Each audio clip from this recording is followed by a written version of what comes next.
10, 9, 8, 7, pressures are good, 6, 5, 4, 3, valve timing nominal, 2, 1, we're good to go, lift off. 5,000 miles, no excessive vibrations. 10,000 miles, temperatures are good. 15,000 miles, 17,000 miles.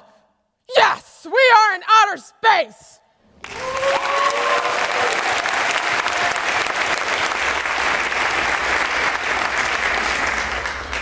That was me, an award-winning rocket scientist sitting in mission control. I helped successfully launch Discovery, Columbia, Atlantis, and Endeavour space shuttles. Thank you.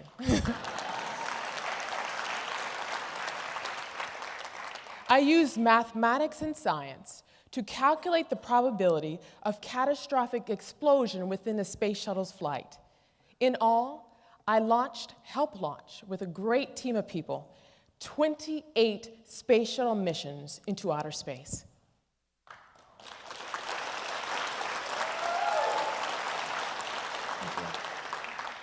Now I can stand here and tell you how great it was to launch from the mission control. I can tell you how it was like to sign off and authorize multi-million-dollar engine tests. But I'm not. I can tell you how great it is to be an author and a TV host now. But I'm not. Rather, I'm going to talk about you and me and what comes in our mind in the middle of challenges. Fear. Fear. What have you always wanted to do in life? Do you want to be a multi-million-dollar business owner? Do you want to be the first in your family to graduate from college? Do you want to start a family? Well, for me, I always wanted to be a rocket scientist, but obstacle and roadblocks came into my path where I questioned whether or not I'd be able to do it. The truth is this: if we do not have a way to reprogram our minds to overcome fear, we will never be successful at our own specific missions in life. But there's good news. I have personally devised a 3-step method to overcome fear and reprogram the brain using 3 key decisions, and I'm going to share them with you today. The first decision is this: you must name and reject your fear. You must name and reject your fear. Now, the easiest way for me to tell you about all these 3 decisions is to take you back in my life and to share with you what happened with me so you have a better idea of how to use these 3 decisions. And it started when I was 6 years old, and I'll never forget that day. I went on a field trip to the Jet Propulsion Laboratory, and there it was wonderful. I remember seeing these big engines and these jets, and we went to their mission control room, and it was amazing. I saw these big TV screens on the wall and these red plush chairs, and I also saw pictures of men launching rockets, and I said to myself, I want to be just like those men. Now, I'm not quite sure if you've noticed, I wear stilettos and skirts. I am definitely a woman.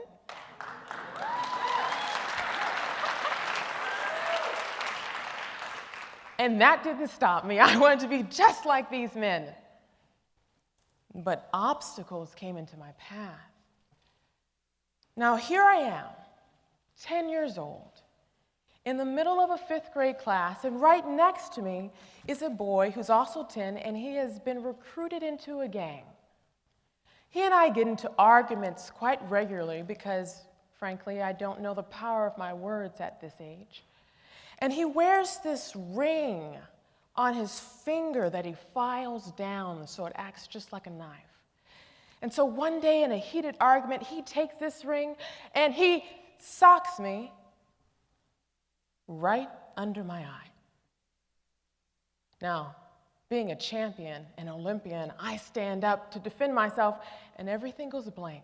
I cannot see one thing. I am later rushed to the hospital, and I have 5 layers of stitches placed in my face, and the surgeon tells me I'm lucky. Had it been any higher, I would have lost my eye. Now, I'm pulled out of school for months, where right next door there's a crack house, and I see people getting high on the outside of my bedroom window. And our mother has us sleep in the bed in a certain direction, so if the bullets came through the house, if it came through the walls, it would hit our feet first and not our head. So in the middle of downtown Los Angeles, in poverty, face disfigured, and I want to be a rocket scientist. Next, I am placed into another school where I fail algebra, then I fail geometry, and then I go to a performing arts school and I fail chemistry, then make a D in calculus. Then a blessing occurs. There's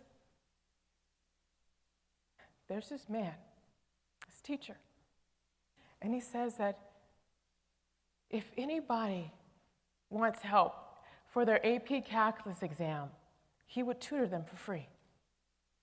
So I jump at this opportunity, and I catch the bus 2 hours each way just to sit with this man for 1 hour. And I remember looking at the information, and I remember thinking, wait, I can get this. I can get this. I may not understand it now, but I will. I'm not going to let failure stop me. And that was the first time I learned to name and reject my fear. It would be a beautiful story if I told you that I took the AP calculus exam and passed it, but no, I failed it miserably. But what I learned is that process to invest in myself and others in education. I took those skills and graduated at the age of 16 from high school, and then later applied those skills to the university I attended, where I tutored thousands of people in mathematics through educational group programs. And I and other people learned to name and reject their fear. And I fortunately was able to be one out of top 5 graduates out of a 6,500 graduating class. You must name your fear and reject it.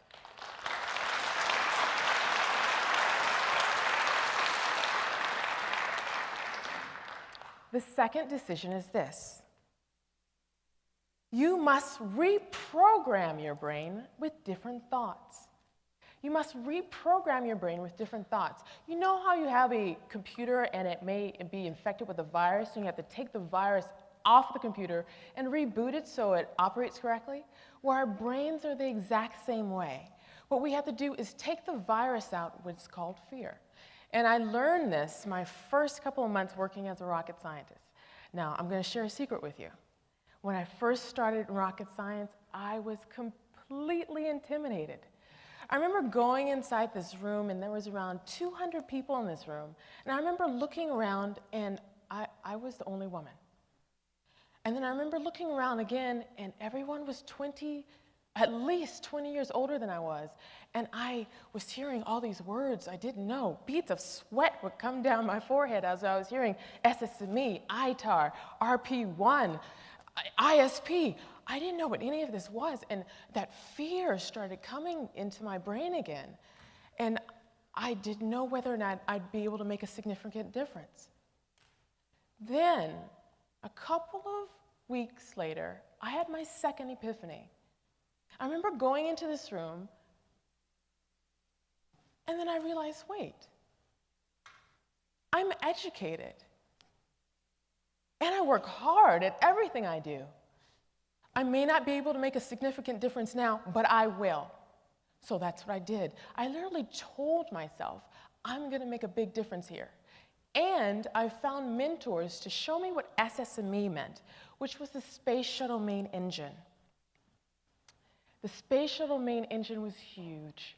I found out where every single duct, line, weld, tube, every valve was placed, enough so I was able to help redesign new engines and sit in mission control. This work allowed me to become one of the youngest engineers of the year. You must reprogram your brain with different thoughts. And the last decision is this. The last decision is this. You must rebuild your brain. You must rebuild the neurons in your brain by taking action. Now, we've all been there. We've had to lose weight, we've had to get in shape, and it's not enough to simply say, all right, I'm gonna get in shape, and then you sit on your couch. You've got to go to the gym, you've got to climb those stairs, you've got to get on a bike, you've got to do something to activate your muscles so you lose weight. Well, our brains are the exact same way. The way that we exercise our brain is by taking action in direct opposition to our fear. Now, in every single one of these cases, I learned something specific. I and other people were suffering from what I have personally coined as mathaphobia.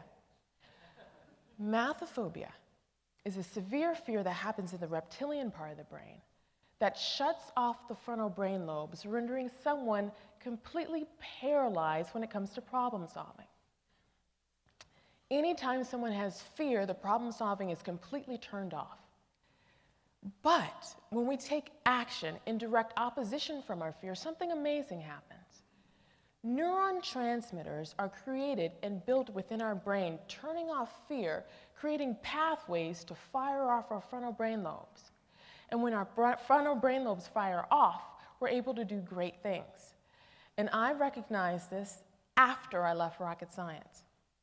When I left rocket science, I was offered a prestigious position for a banking institution, only to recognize that I loved science and education far more. So I left banking and I decided to be a part-time mathematics professor. But when I did that, the entire United States economy tanked. Nobody was hiring. And here I was, underemployed, struggling to pay my bills. And I almost let fear stop me again. But this time, I was armed with all these experiences, and something different happened this time. I remember sitting there, thinking, what am I going to do? And then I had my latest realization. Wait, I'm talented. If no one is hiring, why not hire myself? So that's what I did. I hired myself. I created my own educational entertainment company. First, I created my website with all the cool different science, technology, engineering, and math videos. Then what I did is form the company specifically. I had to find out the difference between the S corporation and a C corporation. Next, what I did is I hired tutors. Then I wrote a book. Now my team and I are creating educational TV shows for network programming. I didn't know how to do any of this. But in that process of learning to become a beginner again, what I was doing is turning off the fear in my own head, creating neuron transmitters in my own brain, firing my frontal lobes, allowing myself to be creative and creating opportunities. So, if there's one thing I want you to remember today, it's this.